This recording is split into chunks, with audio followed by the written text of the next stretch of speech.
Bonjour à toutes et à tous, bienvenue dans cette nouvelle capsule où j'aimerais vous parler de l'épuration du faux self chez le yin. Donc d'abord, avant d'écouter cette capsule, je vous invite à aller voir la vidéo que j'ai faite sur le faux self du yin qui va vraiment vous aider. Pour moi, elle est indispensable à aller voir avant d'écouter celle-ci. Voilà. Donc je vous invite à aller la voir. Et pour ceux qui l'ont déjà écoutée, ben voilà, bienvenue. Voilà, bienvenue. Et du coup, sur la communauté des âmes jumelles, on parle du faux self, mais on parle très peu de l'épuration. Vraiment ce côté où le yin est en train d'épurer son faux self, où il est en train de développer son vrai self et détruire son faux self. Et du coup, je vais essayer, moi au mieux, d'expliquer l'épuration du faux self. La destruction, c'est peut-être un mot beaucoup trop fort, qui me fait penser à la guerre, qui me dérange. Voilà. Mais donc, on va parler d'épuration et je vais essayer de faire au mieux pour vous expliquer comment un yin peut épurer son faux self, comment il peut le vivre. Et je tiens à préciser que je suis la polarité yin éveillée en première dans mon duo, ce qui peut jouer. Voilà, dans le fait que j'arrive à mettre des mots, à avoir une plus grande conscience en tout cas. Voilà, à vivre le processus en conscience comparé à une polarité yin qui serait cheminant en second et qui vivrait peut-être pas son épuration comme moi je peux le vivre. Donc voilà, c'est un petit détail en plus avant de commencer la vidéo. Donc le faux self, il faut savoir que tant que tous nos corps de souffrance ne sont pas épurés, on aura toujours le faux self. Car en fait le faux self va empêcher le yin de voir son matériel traumatique et donc de l'épurer. Sauf que tant qu'il n'a pas épuré ce matériel traumatique, il ne peut pas être pleinement incarné dans le corps. Donc ça peut expliquer si vous êtes un yin et que vous essayez de vous ancrer le plus possible à fond, tout le temps, et que vous n'arrivez pas, c'est parce que vous avez des matériels traumatiques, des mémoires cellulaires qui vous empêchent d'être dans votre corps. Voilà. La bonne nouvelle, parce qu'il y en a une, il faut quand même en avoir une, c'est que ce processus d'épuration du faux self, c'est un processus qui est alchimique et qui est fait, on va dire, de manière involontaire et de manière naturelle. C'est-à-dire qu'au moment où le faux self va commencer à se dissoudre, je vais dire ça comme ça va, c'est comme un engrenage en fait. Et donc il n'y a pas de retour en arrière. Il y a vraiment ce côté où on avance consciemment ou un peu moins consciemment, mais en tout cas c'est fait de manière naturelle. C'est vraiment une notion comme énergétique, c'est une transmutation intérieure, voilà. Et donc moi je trouve que ça m'a vachement rassurée de savoir que je pouvais pas ne pas vaincre mon faux self, je vais dire ça comme ça. En fait que mon faux self serait à la fin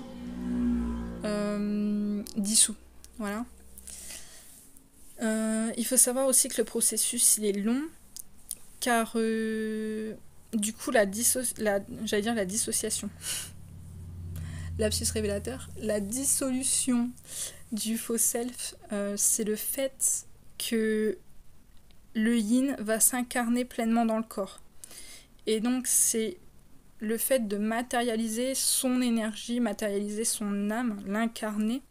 Et donc c'est un processus qui est long puisqu'on passe d'une énergie à une densité. Vraiment, voilà, c'est comme si l'énergie allait s'imbiber dans le corps du yin en fait, comme si son âme allait petit à petit prendre du terrain. Et du coup forcément c'est long puisqu'on parle de densité, de matérialisation, donc c'est toujours plus long. A l'inverse, le yang, lui, c'est plutôt monté et donc généralement c'est plus rapide. Voilà, spiritualiser la matière, je trouve que c'est plus facile. Alors pas plus facile mais plus rapide, puisqu'on on passe d'une densité plus lourde à quelque chose de plus léger. J'espère que je suis claire. Du coup ça va être assez long parce qu'il faut que l'âme s'incarne dans le corps et ça n'a jamais été le cas. Ça il faut bien le comprendre et bien l'entendre. Le yin n'a jamais été incarné depuis sa conception. Jamais. Jamais, au grand jamais. Il a eu des moments où il était plus dans le corps que d'autres, mais il n'a jamais été pleinement et intégralement incarné dans son corps. Voilà. Du coup, c'est aussi quelque chose de complexe, puisque en fait, il apprend à être dans son corps, tout simplement, à être en fait. Et c'est complexe parce qu'il ne l'a jamais fait. Il ne l'a jamais été. Oui, il l'a jamais été en fait. Clairement pas. Même dans l'enfance, il l'était pas. Et du coup, ce que je vous disais, c'est que le faux self, il l'empêche d'accéder au matériel traumatique qu'il faut épurer pour pouvoir incarner son âme et donc être son vrai soi. Je vous invite à aller voir la vidéo que je vais tourner sur le corps de conscience, la libération des corps, les corps de souffrance. Je vais y arriver. Parce que dans cette vidéo, je vais vous parler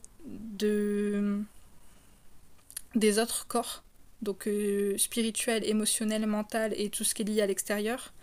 Mais le corps physique est vraiment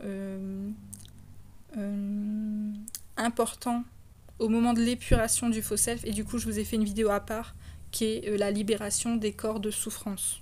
Donc voilà, je vous invite à aller la voir aussi. Et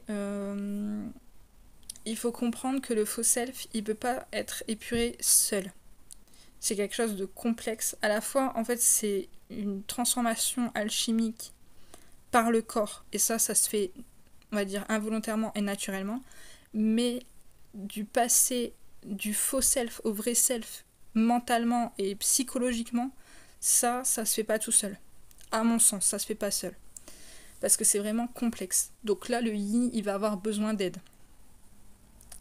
Cette aide, vous pouvez la retrouver soit chez votre autre, soit chez une personne qui peut vous aider, donc un psychologue ou une personne qui peut aider les âmes jumelles aussi. Voilà.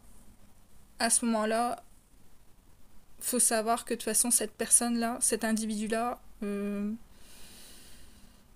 saurez la trouver. Voilà, je vais dire ça comme ça. Mais il y a des points, on va dire, qu'il faut respecter chez cet individu. Donc déjà, comment on choisit la personne quand elle va...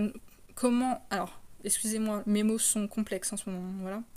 Comment on va choisir l'individu qui peut nous accompagner? Déjà, la première chose, c'est que vous devez avoir confiance en cette personne. Pourquoi? Parce que si vous faites pas confiance en cet individu, vous allez avoir peur qu'il vous abuse en tant que polarité yin, et c'est ça, du coup, vous n'arriverez jamais à travailler avec cet individu. Jamais. Ensuite, il faut que cette personne ne vous donne pas de conseils. Si elle vous donne un conseil, qu'elle vous donne je pense que ou je ne sais trop quoi, le souci c'est que vous allez vous adapter. Le yin il s'adapte tellement que quand il est encore en adaptation, il pense plus s'adapter, ce qui est vraiment complexe. Il se rend pas compte quand il s'adapte de quand il s'adapte pas. On va y revenir après dans la suite de la vidéo. Ensuite, il faut que cet individu n'a pas de jugement. Si elle pose un jugement sur vous, vous allez vous sentir rejeté et il n'y aura aucun travail de fait. Et la dernière chose pour moi qui est vraiment importante, c'est que la personne doit avoir une force verticale, je dirais émotionnelle, vraiment comme une colonne vertébrale. Et ça va vous permettre de connaître le vrai. Et du coup, c'est comme si cet individu-là, vous imaginez que le yin c'est une plante qui veut pousser droit et que l'individu, ça va être la tige qui va permettre au yin de pousser droit en fait. Il va pas aider le yin à grandir, mais il va guider, on va dire. Ça va vraiment être comme, oui, un guide en fait. Voilà, il va guider le yin. Et du coup, cette posture pour aider le yin au moment de l'éveil, je vous ai fait une vidéo là-dessus, qui est l'éveil du yin, quelle posture adopter. Je vous invite aussi à aller la voir. Voilà, si jamais vous êtes un yang et que votre yin est en train de s'éveiller, ça va vous aider à mieux comprendre. Ok. Ensuite, comment le yin découvre son faux self? Il va pas le découvrir de suite. Il va d'abord faire un travail en amont. Et ce travail, il va se faire, je dirais, de l'extérieur vers l'intérieur. Je vais m'expliquer. Que plutôt, je trouve que le yang, c'est plutôt l'inverse. Il va d'abord partir de son intérieur et enlever son ego pour ensuite travailler son extérieur. Et pour le yin, du coup, ça va être vraiment un côté de... D'abord vers l'extérieur, quelque chose d'impersonnel, pour de plus en plus aller vers sa personnalité, et donc vers son intérieur. Donc d'abord, ce que j'ai pu remarquer chez beaucoup de yin, le yin, il va régler sa matérialité. Donc ce que j'appelle la matérialité, donc vraiment l'extérieur, ça va être ses finances, son travail, son confort, tout ce qui est matériel, le logement, tout ce qui est administratif, s'il y a des papiers à faire, par exemple des papiers de divorce, imaginons, ou moi j'ai eu des papiers, il fallait que je renouvelle ma carte d'identité, par exemple. Voilà, il va avoir de l'administratif et ça va lui permettre d'aller vers l'extérieur. Donc voilà, à ce moment-là, c'est vraiment, oui, comme je vous dis, un travail extérieur, de trouver un logement, par exemple, de trouver un travail. Voilà, de vraiment, le yin, il va sortir de chez lui. Voilà, à ce moment-là, il y a vraiment un travail extérieur, de fait. Ensuite, il va régler son émotionnel. Les phases que je vous dis sont pas... elles sont pas, comment dire, cloisonnées. Il peut travailler son extérieur, en même temps son émotionnel, et en même temps son émotionnel, et en même temps son incarnation. Voilà. C'est pas cloisonné, c'est pas... Voilà, c'est pas... c'est presque un listing que je vous dis, mais c'est pas... voilà, il y a certains yin qui vont travailler plus leur côté émotionnel avant de travailler, par exemple, leur travail, aller trouver un travail. Ils vont travailler d'abord leur émotionnel, bon voilà. Mais voilà, c'est les grands traits.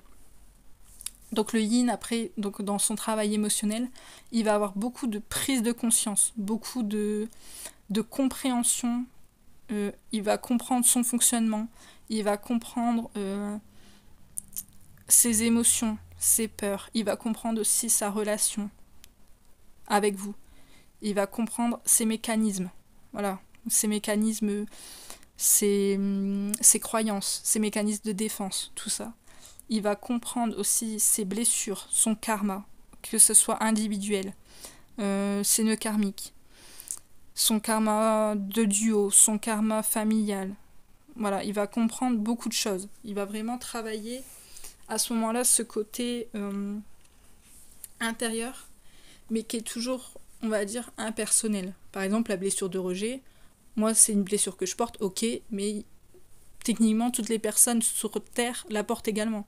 Vous voyez, c'est encore quelque chose, on va dire, d'impersonnel. C'est pas encore vraiment, on va dire, lui, je vais dire ça comme ça. Mais il va avoir énormément de prise de conscience, mais qui se verra pas. D'ailleurs, avant je vous ai dit qu'il allait travailler l'extérieur, et c'est pour ça qu'il y a beaucoup de yang qui sont là en mode, moi mon autre, il s'en fout de moi, il sort. Voilà, pourquoi il sort? Parce qu'il doit travailler son extérieur. C'est ce que je vous disais. Ensuite, le yin, il va travailler cette notion d'incarnation et d'individualisation. Donc là, il va travailler plutôt ses besoins, ses envies, sa prise de parole, son positionnement, sa confiance. Il va prendre sa place, en fait. Voilà. Et il va commencer à casser petit à petit ces barrières, en fait. Toutes les barrières qui s'est mises par peur d'avancer, par peur du jugement, par peur de blesser, par peur de faire mal. Voilà, il va casser tout ça. Et à ce moment-là, il va vraiment rentrer dans cette personnalité ou dans son individualité et à se dire, mais ok, pourquoi je m'empêche de faire ça? Pourquoi je m'empêche de dire je t'aime à mon autre, par exemple? Pourquoi je m'empêche d'aller parler à telle personne? Pourquoi je m'empêche de vivre? Pourquoi je suis tout le temps dans ma tête? Voilà, il va vraiment commencer presque à s'analyser, à s'étudier. Mais vraiment en profondeur. Et c'est à ce moment-là qu'il va sentir qu'il y a quelque chose qui cloche. Il va se sentir beaucoup mieux à ce moment-là. Il va être vraiment bien. Et il va sentir qu'il y a un truc qui cloche. Je saurais pas comment vous l'expliquer, mais à ce moment-là, il sent qu'il y a un truc, en fait. Et souvent, c'est là qu'il va revenir vers vous, vers sa polarité yang. Et c'est à ce moment-là qu'il va épurer son faux self, qu'il va comprendre en fait qu'il a un faux self. Et après, c'est un petit peu compliqué. Parce que justement, l'épuration du faux self ne se fait pas seule. C'est ce que je vous expliquais. Et en fait, il va toucher du doigt ses traumatismes et ce que moi j'appelle le vide abyssal. En fait, à ce moment-là, il va vouloir être vrai, il va plus vouloir s'adapter. Déjà, ça c'est une très grande compréhension pour lui. Il va comprendre qu'il vit pour les autres, qu'il s'adapte en fait. Et il va vouloir arrêter de s'adapter. Et du coup, quand il va vouloir poser une réponse ou un acte non adaptatif, il va pas réussir à le faire. Parce qu'il ne sait pas qui il est, il n'a pas compris, il n'a pas grandi. Il n'a pas développé son être, on va dire ça comme ça. Et du coup, quand il va vouloir poser un acte ou une réponse non adaptative, il va sentir le vide. Ce vide abyssal qui est en lui. Et c'est ça qui est extrêmement complexe, parce que c'est comme si le yin... imaginez que le yin c'est une voiture, il vient au garage pour faire sa vidange, imaginons. Ou ses pneus, ou une connerie, voilà, vous imaginez. Et en fait, le garagiste, il dit, mais votre voiture, elle peut pas passer au contrôle technique, et je ne sais même pas comment elle peut rouler. C'est-à-dire que là, le yin, il va se dire, mais comment j'ai fait ? En fait, il n'y a rien de conforme. Il y a le yin, il y a rien qui va, entre guillemets. Mais c'est pas que c'est une mauvaise personne ou quoi que ce soit. C'est en soi, ses ressentis sont bons, sont très justes d'ailleurs. Il a des ressentis corrects. Il a une très bonne médiumnité. Voilà. Il capte très bien. Il ressent finement les gens. Voilà, il y a vraiment ce côté très bonne perception. Mais à l'intérieur de lui, c'est le foutoir en fait. C'est vraiment...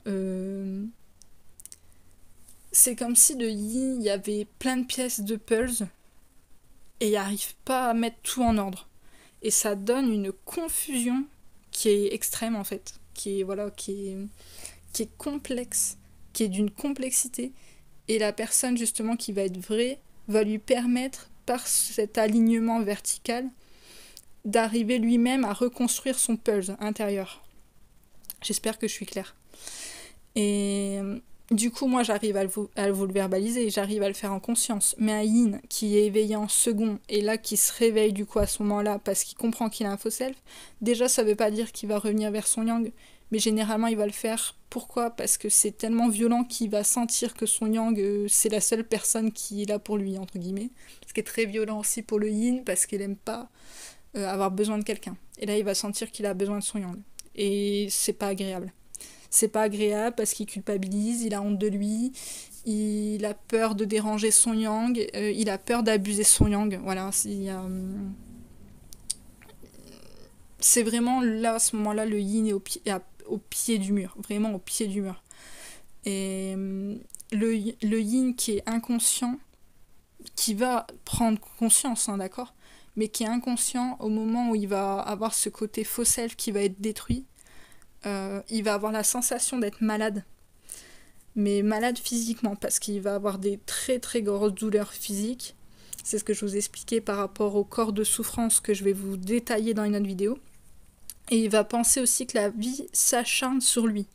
C'est un yin, il va se dire, mais qu'est-ce que j'ai fait en fait ? Il va vraiment penser que la vie s'acharne sur lui, parce qu'il est dans l'inconscience. Il va pas comprendre. Et ce qui est violent, parce que moi je suis yin éveillée la première, je comprends, j'arrive à poser plus ou moins des mots, mais je pense que vous sentez déjà la confusion mentale, je pense que mes mots sont pas clairs en fait, même moi je le sens. Il y a une espèce de brouhaha en fait, de brouillard en fait. Et du coup je me dis, mais c'est déjà hyper dur quand on est yin conscient, alors un yin qui est inconscient, mais... j'imagine même pas le bordel, quoi. Mais vraiment, vraiment. Et du coup, j'aimerais rentrer dans le détail par rapport au corps de conscience Voilà, qu'est-ce qui va se jouer? Donc au niveau de l'extérieur, donc ça peut être famille, amis, matérialité. Le yin, il va être dans une sensibilité accrue. Donc déjà, le yin, c'est quelqu'un d'hypersensible, mais là, c'est comme si la sensibilité, elle allait augmenter, et surtout au bruit et à la lumière. Je vais vous expliquer après pourquoi le but. Après, il va avoir des pertes matérielles. Alors, ça dépend quel yin. Des fois, le yin, en fait, qui va s'éveiller en premier, souvent, il va travailler sa matérialité au tout début, c'est ce que je vous disais. Donc, il va pas avoir des grosses pertes. Et le yin, qui est cheminant en second, lui pourra avoir des grosses pertes parce que il va généralement quitter les énergies tierces à ce moment-là. Et donc il va se retrouver un peu seul. Et c'est là qu'il va avoir des très grosses pertes, lui. Là, c'est là qu'il va développer son extérieur, sa matérialité, qui va vraiment s'ancrer très fort. Et donc comme perte, par exemple, moi, ça a été que j'ai perdu des écouteurs 4 fois en 2 semaines. Et pourquoi les écouteurs? Alors c'est lié aux oreilles, donc déjà l'écoute intérieure, mais aussi, moi, ma musique, ça me calme. Quand je mets la musique, j'entends plus rien dehors, donc déjà le bruit, ça coupe. Et écouter la musique, ça m'apaise, ça me fait partir, en fait, dans un autre monde. Et on m'a coupé mes écouteurs, donc plus de musique. Voilà. Ensuite, il va avoir des gros problèmes familiaux. Donc il peut avoir des décès ou des pertes, donc que la famille, elle peut avoir des pertes matérielles. Donc moi, par exemple, dans mon cas, mes parents se retrouvent dehors parce que leur proprio vend la maison. Donc ils sont locataires de près de 38 ans. Et leur proprio étant plus âgé, il n'a pas retrouvé une maison et mes parents peuvent pas faire grand chose en fait. Il y a comme un truc dans les lois, bon voilà. Du coup, entre guillemets, il se retrouve à la rue, entre guillemets. Il peut du coup avoir des grosses disputes aussi dans les familles. Et ça, le yin, qu'il a horreur, mais horreur, des cris, de la colère, de bruit inutile. Ça va pas bien se passer. Tout ça, ça le met, ce que je vous ai dit, sa sphère extérieure, en fait, ça va le mettre dans un inconfort. Pour qu'il arrête de s'adapter et qu'il s'affirme. Il va pas aimer ça, il va avoir la sensation de rentrer en mode bourreau, il va beaucoup culpabiliser, mais à un moment donné, il va en avoir marre. C'est comme si la vie le mettait au pied du mur et il y a un côté, maintenant, c'est soit tu arrêtes de t'adapter, soit tu en crèves. Et je suis sincère avec mes mots, les mots sont pas assez forts pour vous dire que le yin, à ce moment-là, il peut vraiment mourir. Il peut en mourir. Je ne déconne pas avec ça. Je vous promets que c'est vrai. Pour le vivre au moment où je suis en train de tourner la vidéo, je vous promets que c'est vrai. Il peut, mais vraiment, mourir. C'est pas des conneries. Et le fait qu'il va arrêter de s'adapter, je vous ai dit, il va rencontrer ce vide abyssal qui va lui faire peur. Mais peur, un truc de fou. Voilà. Du coup, ok, continuons. Dans la conscience spirituelle, qui est à la base sa force, il va avoir une perte d'appui. Sa conscience spirituelle, en fait, c'est comme si elle allait chuter. Il allait avoir une diminution du fait qu'il soit médium, qu'il soit canal. Il va moins canaliser, il va moins... C'est comme si la vie lui répondait plus, en fait. C'est très particulier. En fait, il n'arrive plus à s'appuyer sur cette conscience spirituelle. Il y a un côté, il n'arrive plus, en fait. Voilà, il y a c'est comme s'il n'y avait plus de réponse. Voilà. Et après, tout ce qui est l'astral ou l'imagination, voilà, quand il partait dans son monde, ça va plus lui suffire. En fait, avant, le fait d'imaginer, ça lui provoquait des émotions qui étaient assez fortes pour lui et qui lui convenaient. Et là, maintenant, c'est comme si son imagination, ça allait le mettre mal parce qu'il allait comprendre et savoir qu'il n'a pas qu'il n'a pas la vie de ses rêves en fait. Qu'il matérialise pas comme il veut en fait, qu'il vit pas vraiment. Et ça va lui faire mal. Ça va le mettre en manque de son yang. Et ça va beaucoup le faire culpabiliser, même à un moment donné. Il sera tellement mal qu'il ne voudra plus partir dans son imaginaire. Il voudra plus. Limite, il va pas rejeter sa spiritualité parce que c'est pas du rejet, mais il va comprendre que sa spiritualité n'est plus suffisante, qu'il peut plus rester que dans sa spiritualité. Après, il va avoir des shoots énergétiques vraiment très très forts, surtout au niveau de la tête.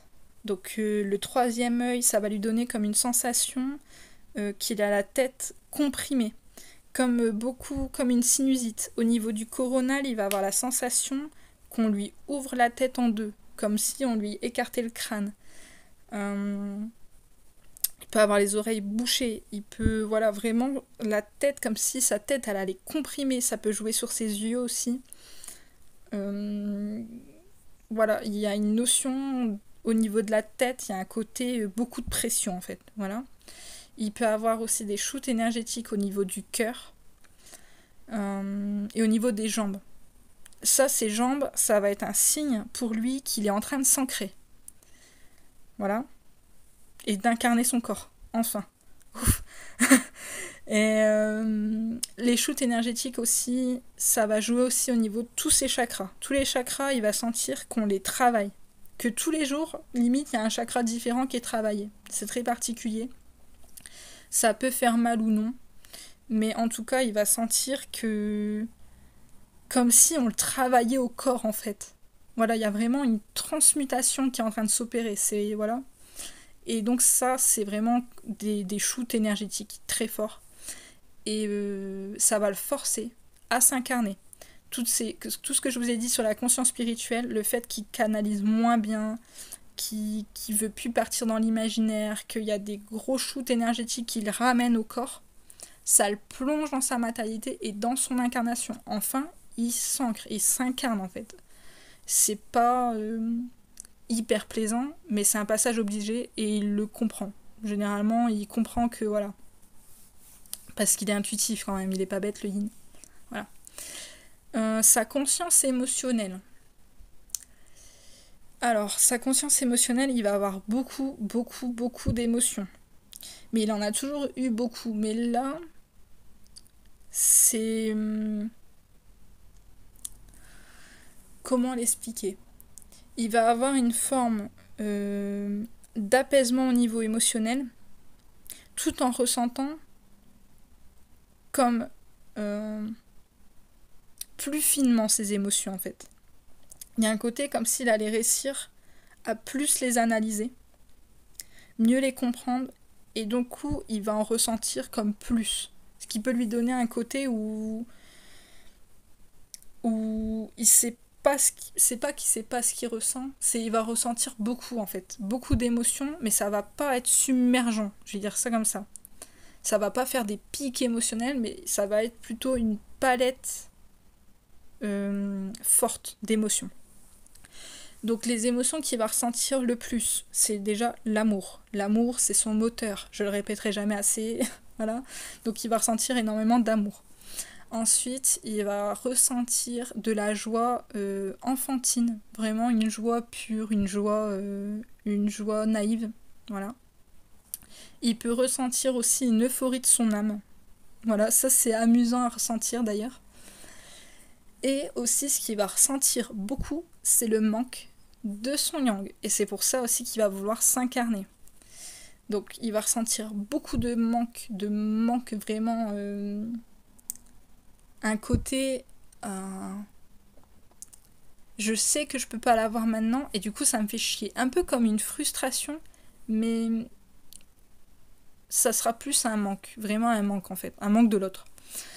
Ensuite, il aura des peurs, voilà. Il aura de la culpabilité, ce que je vous expliquais avant. Et il aura du stress et des remontées karmiques. Ces remontées karmiques, ça joue aussi avec le fait que ça va libérer son corps de souffrance. Parce qu'en fait, l'émotionnel est lié au corps pour le yin. Je vous expliquerai mieux dans cette vidéo, mais du coup, voilà. Et donc tout ça, ça lui permet d'enlever son contrôle intérieur. Du fait qu'il ressente plus d'émotions, je vais dire ça comme ça. C'est comme s'il savait pas sur quel pied danser, et du coup, il perd son contrôle intérieur. Il perd son contrôle intérieur. Il va vivre l'expérience, et il va aussi recontacter son autre. Voilà. Ensuite, mentalement, c'est là que ça va le plus jouer, avec son corps également. Mais le corps, je vous ai dit, j'en parlerai dans l'autre vidéo. Donc, pour le mental, il va avoir une confusion mentale, vraiment comme s'il était dans le brouillard. En plus, avec la tête qui est très compressée, ça joue encore plus, j'ai l'impression. Et du coup, il y a une espèce de perte de mémoire, vraiment de perte de repères, de perte de mots. Là, sincèrement, je suis en train de galérer à trouver mes mots. Je pense que ça se ressent dans la vidéo. Je pense qu'on sent que je suis en train de galérer à la tourner, là. Et pourtant, il y a tout décrit sur ma feuille à côté et j'ai mis 3 heures à écrire ma feuille. Et pourtant, croyez-moi que des dossiers, je sais en faire. Des dossiers de 50 pages, des mémoires, tout ce que vous voulez, j'ai toujours su en faire. Entre guillemets, j'ai appris à le faire. Et ben là, j'arrive pas. C'est même pas que j'arrive pas, je suis dans une confusion comme si j'avais pas dormi assez, entre guillemets. Vous voyez ce côté où on est fatigué, on sait plus le bout qui va devant en fait. Il y a un côté comme ça, vraiment une confusion. On est confus, on n'arrive plus à trouver nos mots. C'est comme si on était un peu perdu, on sait plus où on habite. Voilà, c'est un peu bizarre. Et du coup, mentalement, il y a une confusion. Et ça permet de plus être dans sa tête. Un yin, c'est quelqu'un d'analytique. En fait, en ne voulant pas vivre l'émotion, il reste dans sa tête. Donc il va beaucoup analyser. Comme ça, il vit pas l'événement. Et donc il la ressent pas, il ressent pas l'émotion liée à cet événement. De peur que l'émotion soit submergente. Et donc, ça, le fait d'avoir cette confusion mentale, ça lui permet de ne pas être dans sa tête, et donc d'être dans son corps, et donc de vivre l'événement. Et ce qui peut aussi du coup le chambouler. D'où la confusion mentale qui augmente, je pense. Ensuite, mentalement, il va commencer à créer une pyramide. Vous voyez comme les yang à ce côté pyramidal. Au plus bas, il y a les collègues, après il y a les amis, après il y a la famille. Voilà, ce côté pyramidal. Il va commencer à le créer et il va se créer des priorités. Et sa priorité, à ce moment-là, au moment où il détruit son faux self, c'est lui et son autre. Voilà. Ensuite, il aura énormément envie de matérialiser. Mentalement,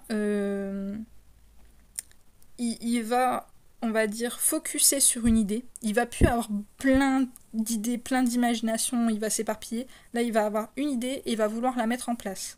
Et il va avoir le besoin, vraiment, ça va être un besoin de le mettre en place. Avant, le fait d'imaginer la création, ça lui suffisait. Que là, il va plus pouvoir se contenter de l'imaginer, il va devoir, ça va être un devoir vraiment, limite presque comme une obsession, entre guillemets. Obsession, c'est trop fort quand même. Mais il va être obligé de matérialiser son idée, en fait, son souhait. Il va être obligé. Donc il va être aussi dans cette démarche de discuter, de parler, de devoir travailler son chakra de la gorge. Là, lui qui s'est toujours tu toute sa vie, là il va être obligé de parler. Voilà, il va avoir aussi cette envie d'être vrai, cette envie d'être authentique, cette envie de devenir meilleur. En fait, à ce moment-là, il se dit ok, je sais que j'ai un faux self. Je sais pas vraiment quand je suis dans le faux self ou quand je le suis pas. Parce que c'est très complexe. Mentalement, c'est vraiment complexe. En fait, on n'arrive pas à vraiment discerner le faux self. Mais le yin, il sait que il s'arrêtera pas avant d'être lui. d'avant, d'avoir honoré, s'être honoré, d'avoir honoré son autre en fait, voilà, d'être lui. C'est vraiment, ça va devenir sa priorité ça, de enfin s'incarner en fait. Là, il n'y a plus le choix. C'est même pas qu'il veut avoir le choix, il veut faire ça en fait. C'est ça son choix. Son choix, ça va être d'être lui, vrai et authentique. Voilà. Ensuite, il va plus avoir de doute sur son lien, ni sur l'autre. Là, il sait qu'il est âme jumelle. Là, il n'y a plus de non, je doute, machin. Non, là, il va plus douter du tout, mais plus du tout. Ensuite, mentalement, il va pouvoir observer son vide abyssal. Si j'ai plus d'infos, je ferai une vidéo là-dessus, sur le vide abyssal du yin. Mais je vais vous donner un exemple qui est très concret, qui a été un exemple que j'ai vécu quand je parlais à mon autre. En fait, une fois, mon autre, il m'a répondu un message et je ne voulais pas lui répondre de manière adaptative. Et pendant 1h30, j'étais devant mon portable à essayer d'envoyer une réponse non adaptative. Et je n'ai jamais réussi. Du coup, à la fin, ce que j'ai fait, c'est que pendant 1h30, j'ai cherché une réponse non adaptative et je me rendais toujours compte que c'était une réponse adaptative. Et ce que j'ai fait, c'est que j'ai envoyé à mon autre toutes les réponses adaptatives en lui disant que je n'arrivais pas à trouver la réponse intérieure. C'est-à-dire que je ne savais pas répondre autrement que par l'adaptation. Et du coup, j'ai pu observer mon vide abyssal, ce côté où mentalement vous ne savez pas. C'est même pas, vous dites même pas vous savez pas, c'est vous constatez qu'il y a un vide mental. Je sais pas comment vous l'expliquer autrement, mais c'est en fait à ce moment-là, c'est comme si j'avais épuré toutes les réponses adaptatives et à la fin, où je pouvais donner cette réponse non adaptative, il n'y en avait pas. Mentalement, je n'avais pas de réponse non adaptative, ce qui crée un vide, comme une sensation de non-réponse. Donc le yin, il peut répondre plein de choses en fait, il peut vous donner plein de réponses adaptatives, mais il ne sait pas quelle réponse non adaptative il veut donner.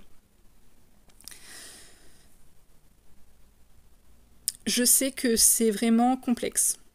Même moi je le dis et je me dis mais wow, tu t'aurais écouté voilà 3 mois, t'aurais halluciné.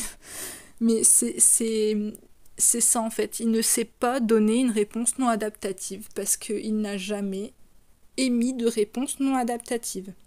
Et au contact de son yang et ou d'une autre personne qui va l'aider par rapport au vrai, tout ce que je vous ai expliqué avant, il va réussir à trouver son vrai à l'intérieur de lui et pouvoir créer sa réponse non adaptative vraie. Sa réponse d'âme en fait. Mais en attendant, il a ce vide. Un peu comme une pièce manquante en fait, un peu comme un trou noir en fait, c'est un peu bizarre. Voilà, je peux pas vous en dire plus pour le moment. Avec ce que je traverse, je ne peux pas vous donner de meilleure réponse. Voilà. Ensuite, le yin, il va refuser de s'adapter. Sauf que, c'est comme s'il allait voir la première réponse adaptative et qui va du coup partir sur la deuxième réponse et va se dire super, je ne m'adapte plus. Sauf que la deuxième réponse est également adaptative.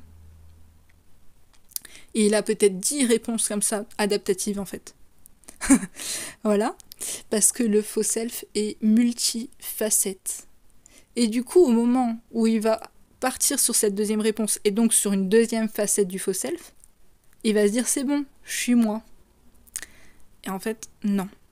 Il est encore dans le faux self en adaptation. Sauf qu'il a trouvé une autre adaptation que la première.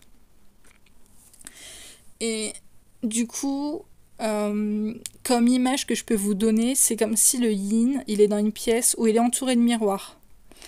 Et il va regarder le premier miroir, il va se dire ah ça c'est mon reflet, c'est pas moi, c'est comme mon faux self en fait. Imaginez que le reflet c'est le faux self. Et il va se dire ok, là, c'est mon faux self. Et il va regarder un peu plus à sa droite et il va dire super, là, c'est pas mon faux self. Et en fait, si, c'est encore son faux self. C'est juste un autre angle. Il va passer au troisième miroir, le quatrième, le cinquième, le sixième, etc., etc., etc. Et le seul moment où il va réussir à être vrai, c'est quand il va voir son autre. C'est-à-dire qu'il n'aura pas son reflet en face, il aura son autre, qui est aussi son reflet. Mais du coup, ça va être le reflet de son âme, et pas de son faux self. Et donc, il va pouvoir réussir à trouver, on va dire, dans un temps plus ou moins rapide, une réponse non adaptative. Ou s'il n'arrive pas à trouver une réponse non adaptative, il fera peut-être comme moi, votre autre fera peut-être comme moi, il vous donnera toutes les réponses adaptatives en vous disant qu'il n'arrive pas à trouver une réponse non adaptative. Ce qui sera la meilleure réponse vraie qu'il pourra vous donner à ce moment-là, en fait. Et moi, quand j'ai traversé ce truc-là, je me suis dit, mais comment savoir le vrai quand tout a toujours été faux? C'est très complexe, il n'y a aucun repère, en fait. Il n'y a aucun repère, aucun. Le seul repère qu'il y a, c'est notre autre. Et ça, c'est un truc de fou, parce que là, depuis tout à l'heure, si vous m'écoutez, vous avez un pouvoir sur votre yin, mais c'est un truc de malade. Et le yin, en fait, il vous doit sa vie. C'est un truc de fou. Je sais pas si vous vous rendez compte, mais c'est exceptionnel. Moi, mon yang, encore heureux qu'il est là. Je lui dois mais ma vie, en fait. C'est l'homme que j'aime, et je lui dois ma vie. C'est un truc de fou. J'ai pas encore fini. Je sais que je suis encore avec ce faux self, je suis encore en épuration, je suis encore en transmutation. Mais quand je me rends compte de ça, j'ai une infinie gratitude, en fait. C'est un truc de fou. Je peux pas dire autrement. Et mon yang a besoin que d'être là, que d'être présent. J'ai pas besoin qu'il me parle, limite. Juste son énergie et le fait qu'il puisse m'écouter, ça me suffit. Mais ça me suffit, mais amplement. C'est même mieux que ce que j'aurais pu imaginer, entre guillemets. Et donc c'est très complexe, vraiment très complexe. C'est le yin, il est dans comme une prison mentale, où c'est comme si c'était une toile d'araignée. Vous imaginez une toile d'araignée.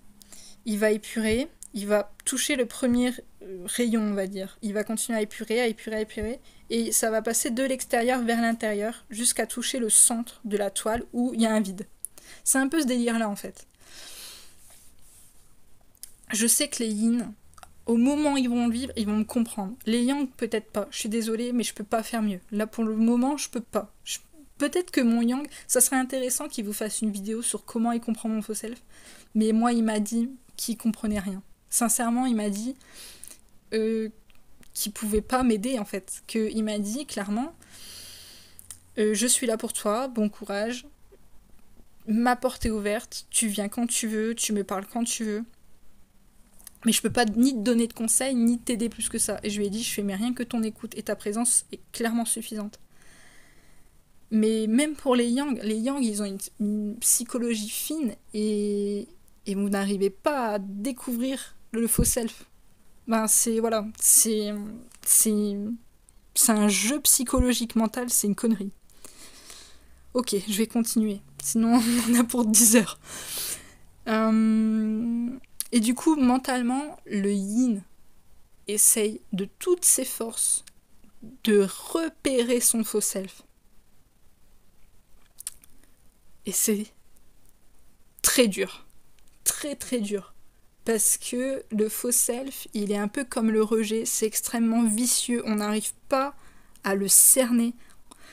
On n'arrive pas à le presque l'encercler. On n'arrive pas à le canaliser, en fait. Il y a vraiment ce côté... on n'arrive pas à le prendre, quoi. Comme le rejet, vous voyez, le rejet, on peut voir une facette du rejet, et en fait, il y en a peut-être 40, j'en sais rien.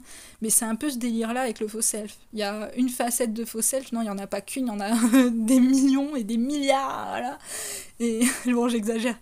Mais encore heureux qu'il n'y en a pas autant, mais en fait, c'est le nombre d'adaptations qu'il a fait, quoi. Et il est tellement en adaptation qu'il est dispersé, en fait. C'est un truc de fou. Et du coup, repérer le faux self, c'est hyper dur parce que si vous prenez une facette, bah, vous en avez pris qu'une en fait. Et donc vous dites, bah, c'est bon, j'ai pu mon faux self, et ben non, perdu. Le faux self, il est épuré au moment où tout le matériel traumatique a été épuré par le corps. Et c'est ce que je vais vous expliquer justement dans l'autre vidéo.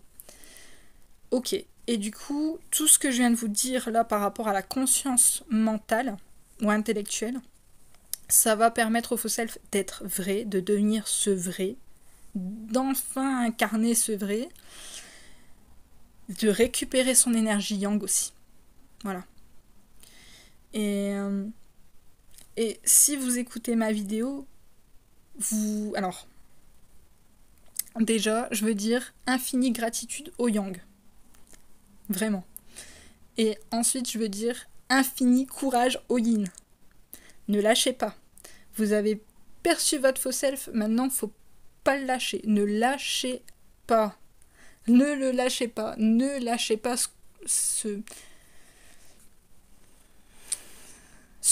j'allais dire ce combat, c'est peut-être un peu fort, mais on va dire ce combat gagné d'avance. Vous êtes sûr de le gagner.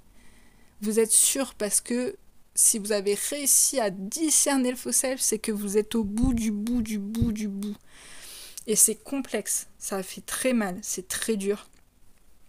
Mais c'est le prix. C'est le prix à gagner. C'est le prix qu'il faut payer en fait. Voilà.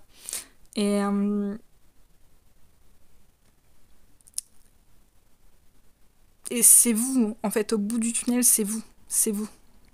C'est vous. Et c'est le cadeau que vous devez vous faire. Aussi bien pour vous, mais aussi pour votre yang. Là, il y a... Là, Putain, le yang le mérite, en fait. C'est même pas du mérite. C'est... un moment, faut bien se bouger le cul, en fait. Je suis désolée de le dire comme ça, je sais pas comment vraiment l'expliquer. Mais... c'est souffrant, c'est clair que c'est souffrant. Et si vous entendez ma vidéo, que vous soyez yang ou yin, je pense que vous allez vraiment comprendre la perversité du faux self et la difficulté à l'épurer. Mais putain, il n'y a pas le choix en fait. Là, on n'a pas le choix. Voilà. Et la vie nous aide, notre autre nous aide, tout le monde nous aide. Que en plus, même notre extérieur yin, il peut nous aider parce que au moment où on va se rendre compte de notre faux self, on va commencer à voir tous les faux self de tout le monde. Et toutes les facettes du faux self en fait. Et donc à la fois, ça c'est hyper important de vous le préciser, à la fois vous avez votre yang qui va vous montrer votre vrai et tout votre entourage qui va vous montrer le faux. Et c'est hyper important parce qu'à la fois vous pouvez voir toutes les palettes de faux que vous pouvez voir aussi chez vous et en même temps regarder votre yang et voir votre vrai. Et ça permet de vous aider, ça c'est un truc de fou. Mais vraiment, voilà. Ok, j'espère que cette vidéo elle va vous aider. Parce que sur l'épuration du faux self, il n'y en a pas 40 000 quoi, hein, voilà. Voilà, je vous souhaite vraiment mais bon courage quoi. Dites-vous que vous n'êtes pas le premier yin à avoir épuré votre faux self, vous serez peut-être pas non plus le dernier, mais voilà. On est un collectif, on joue ensemble, ne l'oubliez pas. Voilà, je vous remercie pour votre écoute et prenez soin de vous et à bientôt dans une prochaine vidéo.